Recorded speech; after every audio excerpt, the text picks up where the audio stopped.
வணக்கம். முதன்மை செய்திகள் 50 செய்திகளை அடுத்தடுத்து பார்க்கலாம். குடியரசு துணைத் தலைவர் ஜெகதீப் தன்கர் தனது பதவியை ராஜினாமா செய்துள்ளார். மருத்துவ காரணங்களுக்காக பதவியை ராஜினாமா செய்வதாகவும் பிரதமர் மற்றும் மத்திய அமைச்சர்களுக்கு கடமைப்பட்டுள்ளதாகவும் ஜெகதீப் தன்கர் தனது ராஜினாமா கடிதத்தில் குறிப்பிட்டுள்ளார். சென்னை அப்பல்லோ மருத்துவமனையில் அனுமதிக்கப்பட்டுள்ள முதல்வர் மு.க.ஸ்டாலின் 3 நாட்கள் ஓய்வெடுக்க மருத்துவர்கள் அறிவுறுத்தியுள்ளனர். இது தொடர்பாக வெளியிடப்பட்டுள்ள அறிக்கையில் முதல்வர் லேசான தலை சுற்றல் தொடர்பான அறிகுறிகளுக்காக மருத்துவமனையில் அனுமதிக்கப்பட்டுள்ளதாக தெரிவிக்கப்பட்டுள்ளது. முதல்வர் 3 நாட்கள் ஓய்வெடுக்க அறிவுறுத்தியுள்ள மருத்துவர்கள் அவருக்கு வேறு சில பரிசோதனைகளையும் பரிந்துரைத்துள்ளனர். மருத்துவமனையில் அனுமதிக்கப்பட்டுள்ள முதல்வர் மு.க.ஸ்டாலினை தொலைபேசியில் தொடர்பு கொண்டு பிரதமர் மோடி, ராகுல் காந்தி, ரஜினிகாந்த், கமல்ஹாசன் உள்ளிட்டோர் நலம் விசாரித்தனர். இதனிடையே திருப்பூர் மாவட்டத்தில் முதல்வர் கலந்து கொள்ளவிருந்த நிகழ்ச்சிகள் தேதி குறிப்பிடாமல் ஒத்திவைக்கப்பட்டுள்ளன. முதல்வர் ஸ்டாலின் நலமுடன் இருப்பதாக துணை முதல்வர் உதயநிதி ஸ்டாலின் கூறியுள்ளார். அவரும் நானும் புத்தக வெளியீட்டை தொடர்ந்து பேசிய உதயநிதி ஸ்டாலின் தொடர் பயணங்கள், ரோட் ஷோக்களால் சிறிய தலை சுற்றல் ஏற்பட்டதாகவும் சில பரிசோதனைகள் செய்யப்பட உள்ளதாகவும் தெரிவித்தார். முதல்வர் ஸ்டாலின் பூரண குணமடைய பிரார்த்தனை செய்வதாக எதிர்க்கட்சித் தலைவர் எடப்பாடி பழனிசாமி தெரிவித்துள்ளார். மன்னார்குடியில் பரப்புரையின் போது பேசிய அவர் முதல்வர் மருத்துவமனையில் அனுமதிக்கப்பட்டுள்ளதை குறிப்பிட்டு தொண்டர்கள் சார்பாகவும் பிரார்த்திப்பதாக தெரிவித்தார். உறவினர்கள் வீட்டில் ரெய்டு நடந்ததால் எடப்பாடி பழனிசாமி பாஜகவுடன் கூட்டணி வைத்திருப்பதாக கே.என். நேரு கூறியிருந்த நிலையில் அவரது வீட்டில் அமலாக்கத்துறை சோதனை நடத்தியதற்கு பதில் என்னவென எடப்பாடி பழனிசாமி வினவியுள்ளார். மன்னார்குடியில் பேசிய அவர் வலுக்கட்டாயமாக திமுக உறுப்பினர் சேர்க்கை நடைபெறுவதாக விமர்சித்தார். பாஜகவின் பிடியில் அதிமுக சிக்கியிருப்பதாக அக்கட்சியிலிருந்து விலகி திமுகவில் இணைந்த முன்னாள் அமைச்சர் அன்வர் ராஜா தெரிவித்துள்ளார். இது தொடர்பாக பேசிய அவர் அதிமுகவை அழித்து அதன் பின் திமுகவுடன் போட்டியிடுவதே பாஜகவின் நோக்கம் என்று குறிப்பிட்டார். முன்னதாக திமுக தலைவர் மு.க.ஸ்டாலின் முன்னிலையில் அன்வர் ராஜா அக்கட்சியில் இணைந்தார். எல்லை தாண்டி மீன்பிடித்ததாக ராமேஸ்வரம் மீனவர்கள் 4 பேரை இலங்கை கடற்படையினர் கைது செய்தனர். ராமேஸ்வரம் மீன்பிடி துறைமுகத்திலிருந்து 88 விசைப்படகுகளில் 400க்கும் மேற்பட்ட மீனவர்கள் கடலுக்கு சென்றனர். தலைமன்னாருக்கும் தனுஷ்கோடிக்கும் இடையே முனியசாமி என்பவருக்கு சொந்தமான விசைப்படகில் மீனவர்கள் மீன்பிடித்துக் கொண்டிருந்த போது அந்த வழியாக வந்த இலங்கை கடற்படையினர் படகை சிறைபிடித்தனர். திருவள்ளூர் மாவட்டம் ஆரம்பாக்கத்தில் 10 வயது சிறுமியை பாலியல் வன்கொடுமை செய்த குற்றச்சாட்டில் தேடப்பட்ட நபர் குறித்து தகவல் தெரிவித்தால் 5 லட்சம் ரூபாய் சன்மானம் அளிக்கப்படும் என்று டிஜிபி சங்கர் ஜிவால் தெரிவித்துள்ளார். இதுகுறித்து அவர் வெளியிட்டுள்ள அறிக்கையில் தகவல் அளிப்பவரின் அடையாளம் ரகசியம் காக்கப்படும் என்றும் திருவள்ளூர் மாவட்ட போலீசாரை 9952060948 என்ற கைபேசி எண்ணில் தொடர்பு கொள்ளலாம் எனவும் கூறியுள்ளார். விருதுநகர் மாவட்டம் சிவகாசியில் பட்டாசு ஆலையில் நிகழ்ந்த வெடிவிபத்தில் 2 பெண்கள் உட்பட 3 பேர் உயிரிழந்தனர். விபத்து குறித்து பட்டாசு ஆலையின் உரிமையாளர் சீனிவாசன், போர்மேன், மேலாளர் ஆகியோரின் மீது காவல்துறையினர் வழக்கு பதிவு செய்துள்ளனர். விபத்து நடந்த தொழிற்சாலை உரிமத்தை மாவட்ட வருவாய் அலுவலர் ராஜேந்திரன் தற்காலிகமாக ரத்து செய்துள்ளார். இதனிடையே உயிரிழந்தவர்களின் குடும்பத்திற்கு தலா 4 லட்சம் ரூபாய் நிவாரணத் தொகை வழங்க முதல்வர் உத்தரவிட்டுள்ளார்.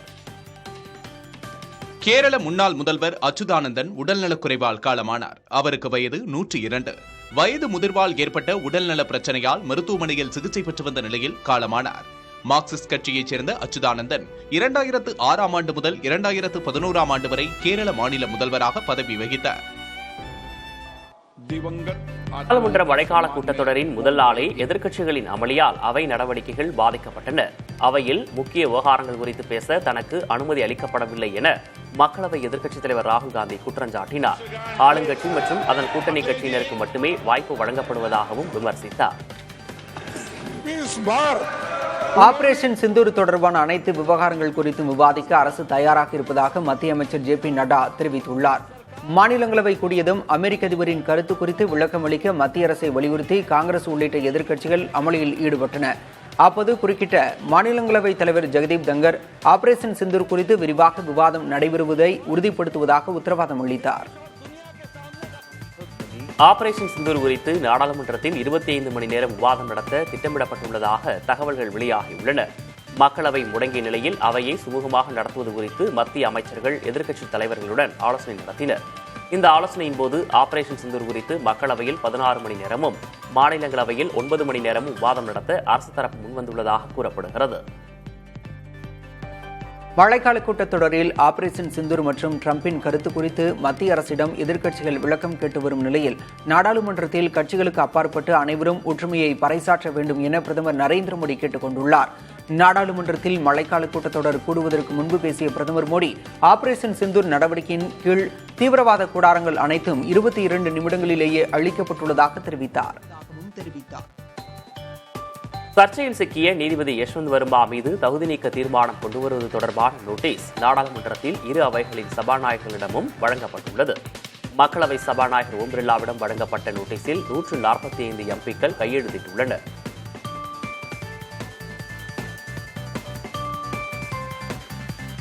சென்னை உயர்நீதிமன்றத்தின் 36வது தலைமை நீதிபதியாக MM ஸ்ரீவத்சவா பதவியேற்றுக் கொண்டார். கிண்டி ஆளுநர் மாளிகையில் நடைபெற்ற அந்நிகழ்வில் அவருக்கு ஆளுநர் RN ரவி பதவிப் பிரமாணம் செய்து வைத்தார். தற்போது சென்னை உயர்நீதிமன்ற தலைமை நீதிபதியாக பதவியேற்றுள்ள அவர் அடுத்த ஆண்டு மார்ச் மாதத்தோடு பணி ஓய்வு பெறுகிறார். சட்டவிரோத சூதாட்ட செயலிகள் தொடர்பான வழக்கில் விசாரணைக்கு ஆஜராகுமாறு நடிகர்கள் பிரகாஷ்ராஜ், ராணா டகுபதி, விஜய் தேவரகுண்டா உள்ளிட்ட பிரபல நடிகர்களுக்கு அமலாக்கத்துறை சம்மன் அனுப்பியுள்ளது. சட்டவிரோத சூதாட்ட செயலிகளின் விளம்பரத்தில் நடித்த பிரகாஷ்ராஜ், விஜய் தேவரகுண்டா உள்ளிட்ட 29 நடிகர்கள் மீது அமலாக்கத்துறை அண்மையில் வழக்கு பதிவு செய்தது. மதுரையில் நடைபெறவுள்ள தமிழக வெற்றிக் கழகத்தின் மாநாடு தொடர்பாக பல்வேறு கேள்விகளை எழுப்பியுள்ள மதுரை மாவட்ட காவலர்கள் உரிய விவரங்களை கொடுக்கவும் அறிவுறுத்தியுள்ளனர். அதில் மாநாடு எப்போது தொடங்கி எவ்வளவு நேரம் நடைபெறும், மாநாடு நடத்த திட்டமிடப்பட்டுள்ள இடத்தின் உரிமையாளர்கள் யார், அவர்களிடம் முறையாக அனுமதி பெறப்பட்டுள்ளதா, மாநாட்டு மேடையின் அளவு என்ன, எத்தனை நாற்காலிகள் மேடை மற்றும் மேடைக்கு கீழ் போடப்பட உள்ளன ஆகிய கேள்விகள் எழுப்பப்பட்டுள்ளன. சென்னையில் இரவு நேர பணியில் ஈடுபடும் காவலர்களுக்கு உயரதிகாரிகள் பல்வேறு உத்தரவுகளை பிறப்பித்துள்ளனர். அதன்படி இரவு நேரங்களில் லேசர் விளக்குகளை யாரேனும் பயன்படுத்துகிறார்களா என்பதை கண்காணிக்கவும், பைக் ரேஸில் ஈடுபடுவதை தடுக்கவும் உத்தரவிடப்பட்டுள்ளது. ரோந்து வாகனத்தில் செல்லும் போது கட்டாயம் சைரன் ஒலி எழுப்பியபடி செல்லுதல், ஒவ்வொரு காவலரும் மேற்கொள்ளும் பணிகளை காவலன் செயலியில் பதிவேற்றம் செய்தல் என பல்வேறு அறிவுறுத்தல்கள் வழங்கப்பட்டுள்ளன.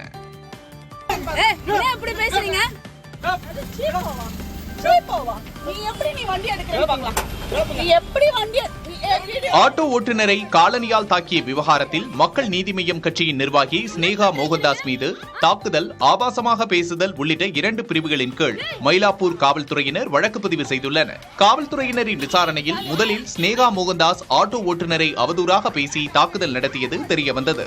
இது தொடர்பாக ஆட்டோ ஓட்டுநர் பிரசாந்த் புகார் அளித்திருந்தார்.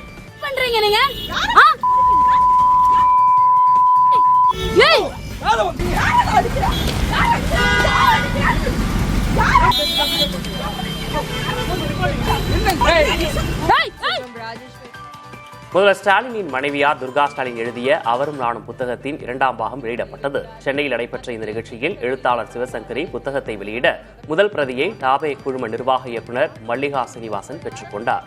இந்த நிகழ்ச்சியில் பேசிய துர்கா ஸ்டாலின் முதல்வரால் நிகழ்ச்சிக்கு வர இயலாவிட்டாலும் அவரது மனம் இங்கேதான் இருக்கும் என தெரிவித்தார். தொல்லியல் ஆய்வாளர் அமர்நாத் ராமகிருஷ்ணாவின் பணியிட மாற்றம் நிர்வாகம் சார்ந்தது என மத்திய கலாச்சார அமைச்சகம் தெரிவித்துள்ளது. இந்த விவகாரம் தொடர்பாக MP தமிழச்சி தங்கபாண்டியன் கேள்வி எழுப்பியிருந்தார். இதற்கு பதிலளித்த மத்திய அமைச்சர் கஜேந்திர சிங் ஷெகாவத் தொல்லியல் ஆய்வாளர்களுக்கு பணி ஒதுக்கீடு செய்வது நிர்வாகம் சார்ந்தது என கூறியுள்ளார். கீழடி ஆய்வறிக்கையில் திருத்தங்கள் தேவை என நிபுணர்கள் கூறியிருப்பதாகவும் மத்திய அரசு ஆய்வறிக்கையை நிராகரிக்கவில்லை எனவும் தெரிவித்துள்ளார். ஏர் இந்தியா விமான விபத்து குறித்து விரிவான விசாரணை நடத்தப்பட்டு வருவதாக விமான போக்குவரத்துத்துறை அமைச்சர் ராம்மோகன் நாயுடு தெரிவித்துள்ளார். மாநிலங்களவையில் பேசிய அவர் விமான விபத்து விசாரணை பணியகம் நியாயமான அமைப்பு என தெரிவித்துள்ள அவர் விமானத்தின் கருப்பு பெட்டியில் இருந்த தரவுகளை அந்த பணியகம் வெற்றிகரமாக மீட்டெடுத்துள்ளதாகவும் கூறினார். மத்திய பாஜக அரசு வங்காள மொழி மக்கள் மீது மொழி பயங்கரவாதத்தை நிகழ்த்தி வருவதாக மேற்குவங்க முதல்வர் மம்தா பானர்ஜி குற்றம் சாட்டியுள்ளார். கொல்கத்தாவில் நடைபெற்ற திரிணாமுல் காங்கிரஸ் தியாகிகள் தின பொதுக்கூட்டத்தில் பேசிய அவர் பாஜகவின் மொழிவாத அரசியல் தொடரும் வரை அவர்களை வீழ்த்தும் போராட்டமும் தொடரும் என்றார். 2006 மும்பை ரயில் குண்டு வெடிப்பு வழக்கில் கைது செய்யப்பட்டிருந்த 12 பேரையும் உயர்நீதிமன்றம் விடுவித்துள்ளது. 2006ஆம் ஆண்டு மும்பையில் ரயில்கள் நடந்த குண்டுவெடிப்பில் 180 பேர் இறந்த நிலையில் 12 பேர் கைது செய்யப்பட்டு விசாரிக்கப்பட்டு வந்தனர். இவர்கள் மீதான குற்றச்சாட்டை அரசு தரப்பு சந்தேகத்துக்கு இடமின்றி நிரூபிக்க தவறிவிட்டதாக கூறி மும்பை உயர்நீதிமன்றம் அவர்களை விடுவித்துள்ளது. ஜம்மு காஷ்மீரில் வைஷ்ணவி தேவி கோயிலுக்கு செல்லும் பாதையில் நிலச்சரிவு ஏற்பட்டது. ரீசி மாவட்டத்தில் உள்ள கட்ரா என்ற பகுதியில் ஏற்பட்ட இந்த நிலச்சரிவில் சிக்கி 4 யாத்ரீகர்கள் காயமடைந்தனர். நிலச்சரிவு ஏற்பட்டது. மீட்புப் பணிகள் துரிதப்படுத்தப்பட்டு நிலச்சரிவில் சிக்கியிருந்த 4 பேரும் மீட்கப்பட்டனர். வங்கதேசத்தில் பள்ளி கட்டடத்தின் மீது பயிற்சி விமானம் விழுந்து விபத்துக்குள்ளானதில் 19 பேர் உயிரிழந்தனர். உத்தாரா பகுதியில் சென்று கொண்டிருந்த வங்கதேச விமானப்படைக்கு சொந்தமான பயிற்சி விமானம் திடீரென கட்டுப்பாட்டை இழந்து அங்குள்ள பள்ளி கட்டடத்தின் மீது விழுந்து விபத்துக்குள்ளானது. விமானம் கீழே விழுந்ததில் தீப்பிடித்து எரிந்தது.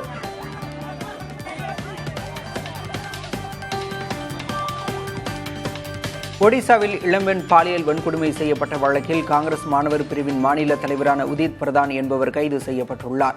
பாதிக்கப்பட்ட இளம்பெண் அளித்த புகாரின் பேரில் மஞ்சேஸ்வர் காவல் நிலையத்தில் வழக்கு பதிவு செய்யப்பட்டது. குளிர்பானத்தில் போதைப் பொருளை கலந்து கொண்டு தன்னை ஓட்டலில் வைத்து பாலியல் வன்கொடுமை செய்ததாக குற்றஞ்சாட்டியிருந்தார்.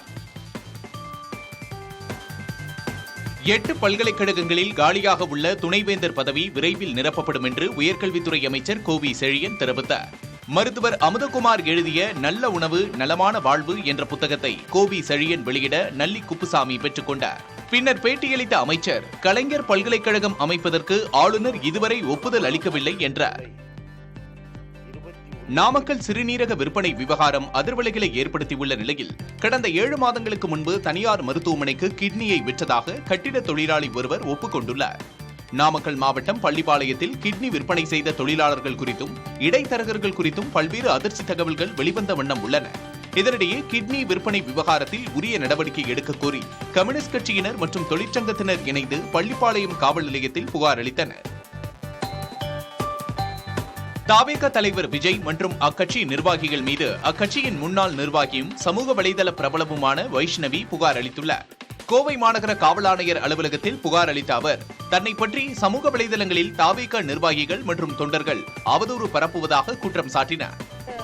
அவர் நிறைய இடங்கள்ல தனிப்பட்ட நபர்கள் ஒவ்வொருத்தங்களும் யாரு தாவேக்காக்கு சப்போர்ட் பண்றாங்களோ அங்க எல்லாருமே எங்களோட விர்ச்சுவல் வாரியர்ஸ் தான் அப்படிங்கறத தெளிவா சொல்லியிருந்தாரு. அண்ட் நான் அவர் கட்சியில இருந்து வெளியேறின காலம் தொட்டி நிறைய பெண்கள் ஐடியாலஜிக்கலா நாங்க ஸ்டாண்ட் எடுக்கிறோம் அப்படிங்கிற பட்சத்துக்கு அவங்க ஆப்போசிட்ல இருந்து நாகரிகமான ஒரு அரசியல் விவாதத்தை தான் நாங்க எதிர்பார்க்கிறோம். ஆனா அது இங்க நடக்கிறது இல்லை அப்படிங்கறதா உண்மை. சோ அதை கண்டித்து அவர் விர்ச்சுவல் வாரியர்ஸ் மேல அவர் ஏன் ஒரு அறிக்கை கூட வெளியிட மாட்டேங்கிறாரு அப்படிங்கறத எங்களோட கேள்வி. பாலியல் துன்புறுத்தலை தடுக்க சிறப்பு சட்டம் இயற்ற முடிவு செய்யப்பட்டிருப்பதாக உயர்நீதிமன்ற மதுரை கிளையில் தமிழ்நாடு அரசு தெரிவித்துள்ளது. மாணவிக்கு பாலியல் தொல்லை அளித்த வழக்கில் ஜாமீன் கோரி உடற்கல்வி ஆசிரியர் தொடர்ந்த வழக்கு விசாரணைக்கு வந்தது. அப்போது தமிழக அரசு தரப்பில் மாணவிகள் விளையாட்டு வீராங்கனைகளை பாதுகாத்தல், பாலியல் துன்புறுத்தலை தடுப்பதற்கு சிறப்பு சட்டத்தை இயற்ற முடிவு செய்யப்பட்டுள்ளதாக தெரிவிக்கப்பட்டது. இந்த சட்டம் வரும் சட்டமன்ற கூட்டத்தொடரிலேயே தாக்கல் செய்யப்படும் என்றும் கூறப்பட்டது. அதிமுக உட்கட்சி விவகாரம் தொடர்பான மனுக்கள் விரைவாக விசாரித்து முடிக்கப்படும் என தேர்தல் ஆணையம் உறுதியளித்துள்ளது. எடப்பாடி பழனிசாமி தொடர்ந்த வழக்கு உயர்நீதிமன்றத்தில் விசாரணைக்கு வந்தது. அப்போது அதிமுக உட்கட்சி விவகாரம் தொடர்பான மனுக்கள் மீது விசாரணை நடத்தி முடிக்க காலக்கெடு நிர்ணயிக்க வேலையில்லை என்றும் விரைவாக விசாரித்து முடிக்கப்படும் என்றும் தேர்தல் ஆணையம் தரப்பில் உறுதியளிக்கப்பட்டது. இதையடுத்து வழக்கின் விசாரணை செவ்வாய்க்கிழமைக்கு ஒத்திவைக்கப்பட்டது. ஆம்ஸ்ட்ராங் கொலை வழக்கை சிபிஐக்கு மாற்றக்கோரி தொடரப்பட்ட வழக்கை ஜூலை 28ஆம் தேதிக்கு சென்னை உயர்நீதிமன்றம் ஒத்திவைத்துள்ளது. வழக்கை சிபிஐக்கு மாற்றக்கோரி ஆம்ஸ்ட்ராங்கின் சகோதரர் கீனூஸ் ஆம்ஸ்ட்ராங் மனு தாக்கல் செய்திருந்தார். இது தொடர்பாக காவல்துறை தரப்பில் தாக்கல் செய்யப்பட்ட பதில் மனுவை மனுதாரர் தரப்புக்கு வழங்க உத்தரவிட்ட நீதிபதி விசாரணையை ஜூலை 28ஆம் தேதிக்கு ஒத்திவைத்தார். நாம் தமிழர் கட்சியின் ஒருங்கிணைப்பாளர் சீமானுக்கு எதிராக நடிகை விஜயலட்சுமி அளித்த புகார் மீதான விசாரணைக்கு விதிக்கப்பட்ட இடைக்கால தடையை நீட்டித்து உச்சநீதிமன்றம் உத்தரவிட்டுள்ளது. உச்சநீதிமன்ற நீதிபதி PV நாகரத்னா தலைமையிலான அமர்வில் இந்த வழக்கு மீண்டும் விசாரணைக்கு வந்தபோது விஜயலட்சுமி தரப்பில் ஆஜரான வழக்கறிஞர் சீமானுடன் செட்டில்மெண்ட் செய்ய தயாராக இல்லை என்றார். பதில் மனு தாக்கல் செய்ய அவகாசம் வேண்டுமெனவும் அவர் கோரிக்கை வைத்ததால் வழக்கு ஒத்திவைக்கப்பட்டது. மதபோதகர் தாக்கப்பட்ட வழக்கில் முன்னாள் MP ஞான திரவியத்துக்கு 6 மாதங்களாக சம்மன் வழங்காத காவல்துறைக்கு சென்னை உயர்நீதிமன்றம் கண்டனம் தெரிவித்துள்ளது. பாளையங்கோட்டையில் மதபோதகர் காட்ஃப்ரே நோபிளை தாக்கியதாக ஞான திரவியம் உள்ளிட்ட 33 பேர் மீது வழக்கு பதிவு செய்யப்பட்டது. இது தொடர்பான வழக்கு விசாரணையின் போது ஞான திரவியத்துக்கு இதுவரை சம்மன் வழங்காதது ஏன் என காவல்துறைக்கு கேள்வி எழுப்பிய நீதிபதி வேல்முருகன், ஆளுங்கட்சியைச் சேர்ந்தவர் MP MLA-க்களாக இருந்தால் சம்மன் வழங்க மாட்டீர்களா என வினவினார். சென்னையில் கடந்த ஆண்டு மழைக்கால ஆய்வின்படி 87 இடங்களில் மழைநீர் தேங்குவது அடையாளம் காணப்பட்டுள்ளதாக மாநகராட்சி நிர்வாகம் தெரிவித்துள்ளது. அங்கு தற்போது புதிய வடிகால்கள் அமைக்கப்பட்டு மின் மோட்டார்கள் பொருத்தப்பட்டுள்ளதாகவும் தெரிவிக்கப்பட்டுள்ளது. 2624 கிலோமீட்டர் நீளமுள்ள மழைநீர் வடிகால்களில் 1034 கிலோமீட்டருக்கு தூர்வாரும் பணிகள் முடிந்துள்ளதாக சென்னை மாநகராட்சி தெரிவித்துள்ளது. புதுச்சேரியில் மக்களால் தேர்ந்தெடுக்கப்பட்ட அரசு இருந்தாலும் அதிகாரம் ஆளுநரிடம் உள்ளது என்பதுதான் உண்மை என அம்மாநில முதலமைச்சர் ரங்கசாமி தெரிவித்துள்ளார். என்ஆர் காங்கிரஸ் கட்சியின் இளைஞர் அணியின் இணையவழி உறுப்பினர்கள் சேர்க்கையை தொடங்கி வைத்த பின் இவ்வாறு பேசினார்.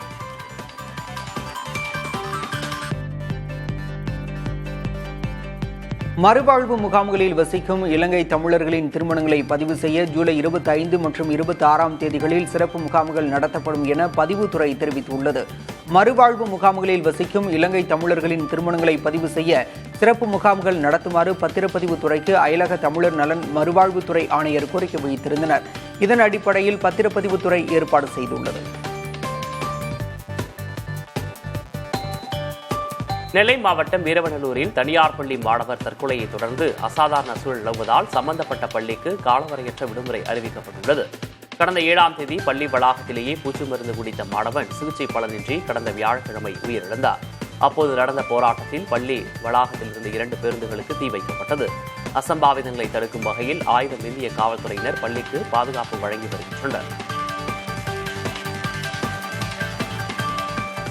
திருவனந்தபுரத்தில் கடந்த 37 நாட்களாக நின்றிருக்கும் பிரிட்டிஷ் போர் விமானம் செவ்வாய்க்கிழமை தாயகத்திற்கு புறப்படுகிறது. F-35 விமானத்தில் ஏற்பட்ட தொழில்நுட்ப கோளாறு அந்நாட்டில் இருந்து வந்த நிபுணர்களால் சரி செய்யப்பட்டுவிட்டதாகவும் செவ்வாய்க்கிழமை அந்த விமானம் புறப்பட உள்ளதாகவும் தெரிவிக்கப்பட்டுள்ளது.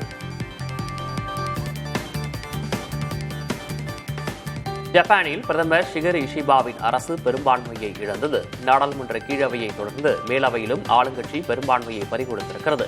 எனினும் தற்போதைய சூழல் கருதி பிரதமர் பதவியிலிருந்து ராஜினாமா செய்யப் போவதில்லை என்று ஷிகரு இஷிபா தெரிவித்துள்ளார். சர்வதேச டெஸ்ட் சாம்பியன்ஷிப் தொடரின் அடுத்த 3 இறுதி ஆட்டங்கள் இங்கிலாந்தில் நடைபெறும் என சர்வதேச கிரிக்கெட் கவுன்சில் அறிவித்துள்ளது. சிங்கப்பூரில் நடைபெற்ற சர்வதேச கிரிக்கெட் கவுன்சிலின் வருடாந்திர கூட்டத்தில் இறுதி ஆட்டங்களை நடத்தும் உரிமை இங்கிலாந்துக்கு வழங்கப்பட்டது. அதன்படி 2027, 2029, 2031 ஆகிய ஆண்டுகளில் உலக டெஸ்ட் சாம்பியன்ஷிப் தொடரின் இறுதி ஆட்டங்கள் இங்கிலாந்தில் நடைபெறவுள்ளன. போதைப்பொருள் பயன்படுத்தியதாக நடிகர் ஸ்ரீகாந்த், கிருஷ்ணா உள்ளிட்டோர் கைது செய்யப்பட்ட வழக்கில் விசாரணை மேற்கொண்ட காவல் அதிகாரிகள் 3 பேர் லஞ்சம் பெற்றனர் என்ற குற்றச்சாட்டின் பேரில் காத்திருப்போர் பட்டியலுக்கு மாற்றம் செய்யப்பட்டுள்ளனர். நடிகர்கள் உள்ளிட்ட சிலரை கைது செய்யாமல் இருக்க 1000 விளக்கு உதவி ஆய்வாளர்கள் அருள்மணி, ராமகிருஷ்ணன், திருவல்லிக்கேணி குற்றப்பிரிவு காவல் ஆய்வாளர் சுதாகர் ஆகிய 3வரும் லட்சக்கணக்கான ரூபாய் லஞ்சம் பெற்றதாக தகவல் வெளியானது.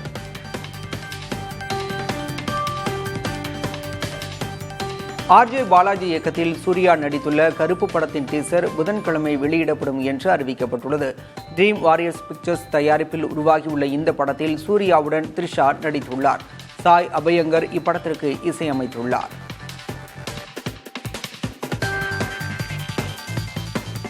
தனுஷ் இயக்கி நடிக்கும் இட்லி கடை படத்தின் முதல் பாடல் வருகிற 27ஆம் தேதி வெளியாகும் என்று படக்குழுவினர் அறிவித்துள்ளனர். டிவி பிரகாஷ்குமார் இசையமைத்துள்ள இப்படம் அக்டோபர் 1ஆம் தேதி திரைக்கு வர இருக்கிறது. இந்த படத்தினை டான் பிக்சர்ஸ் நிறுவனம் தயாரித்துள்ளது. வேட்டுவம் படப்பிடிப்பின் போது உயிரிழந்த சண்டை பயிற்சியாளர் மோகன்ராஜின் குடும்பத்திற்கு நடிகர் சிம்பு 1 லட்சம் ரூபாய் நிதியுதவி வழங்கியுள்ளார்.